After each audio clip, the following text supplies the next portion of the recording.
Əziz izləyicilər, bugün sizə söz verdiyim kimi kremlərin, serumların tərkibinə qatılan, həmçinin də onların qablaşdırılmasında və yaxud da içdiyimiz suların belə butulkasında istifadə olunan, onların tərkibinə aid olan zərərli maddələri haqqında bu videoda danışacağam. Bugün 9 maddə qrupundan danışırıq.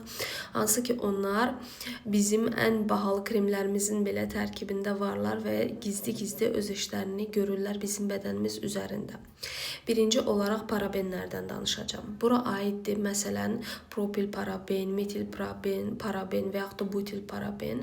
Bunlar kremlərə qatılır ki, kremlərin içərisində bakteriyalar çoxalmasın. Belə ki, plastik mühit əslində fikir vermişsinizsə, plastik şeyin üstündə biraz su qalan kimi görürsünüz ki, orada belə bir film təbəqə kimi bir şeylər əmələ gəlir. Məhz bu bakteriyaların orada çoxalmasıdır və biz krem alırıq təbii ki, bu krem bir günə, 2 gün istifadə eləmirik, illərlə olmasa da aylarla, elə bəziləri lap illərlə istifadə olunur. Təbii ki, bura içində parazitlərin, bakteriyaların yaranması üçün, daha doğrusu çoxalması üçün mümbit mühit ola bilərdi. Amma paraben qatılır ki, bu paraben sayəsində həmin maddələr, bakteriyalar kremlərin içində çoxalmasın və krem uzun müddətli olsun. Amma bu parabenlərin bizim bədənimizə təbii ki, zərəri vardır. Zərəri nədən ibarətdir? Birinci olaraq onlar qadın hormonu olan estrogen kimi hərəkət eləyirlər, yəni özlərini aparırlar bioloji aktiv olaraq və qadının ümumiyyətlə və yaxud da kişinin hormon balansını pozurlar və nəticədə bədəndə toplanaraq süd vəzi, prostat vəzi xərçənginə qədər gətirib çıxara bilərlər. Bununla da bitmir. Təbii ki, dəridə, həmçinin də allergik reaksiya və dermatitə səbəb ola bilərlər. Yəni, dəri qatlarının iltihabına qədər səbəb ola bilirlər bu parabenlər. Və demək olar ki, plastik qablaşdırmada olan əksər məhsulun tərkibində bu maddə var. Sizə bu bütün maddələrin siyahısının şəklini növbəti paylaşımda paylaşacağam. İkinci qrup maddələrimiz ftalatlardır. Dietil ftalat və yaxud da dibutil ftalat kimi maddələr. Bunlar nə üçün qoyulur kremlərin tərkibinə?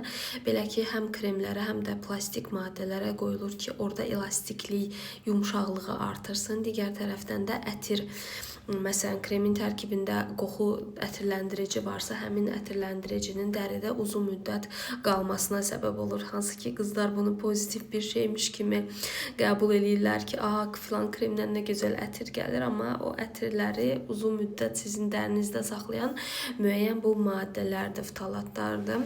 Ftalatlar bədənə necə təsir göstərirlər? Birincisi, hormon sistemini pozurlar yenə. İkinci, kişilərdə spermanın keyfiyyətini pozurlar. Üçüncü, hamilə qadınlarda dölün inkişafına səbəb olurlar və dördüncü olaraq da həm qaraciyərə, həm də böyrəyə toksik, yəni zəhərli təsir göstərirlər. Üçüncü maddəmiz bisfenol adı, bu BPA şəklində də yazılır. Deməli, bu maddə yenə özünü estrogen hormonuna bənzər şəkildə aparır. Bundan əlavə, yəni belə deyək ki, metabolik olaraq, bioloji aktiv olaraq hormona bənzər təsir göstərir və avtomatik hormon sistemini pozur. Bu, sonsuzluq yaratma riski böyük olan bir maddədir və həmçinin də metabolik sindrom, yəni bədəndə normal mübadilənin pozulması, piylənmə, şəkərli diabet yaranma riski və ürək-damar xəstəlikləri yaranma riskini artırır və bunu siz məsələn təkcə kremin içindəki, bu kremə qoyulmur, daha doğrusu kremin qoyulduğu plastik qabın tərkibində olur və həmçinin də su içdiyimiz plastik qabın da tərkibində bu bisfenol A maddəsi olur və əslində həmin o plastikin tərkib hissələrindən biridir, amma dediyim kimi bədəndə baxın görün nələrə səbəb olur. Digər maddələri də part şəklində növbəti videolarda izah edəcəyəm. İzləmədə qalın. Videolarımı bəyənirsinizsə, dəstək olmaq üçün mənə kanala abunə olmağı unutmayın.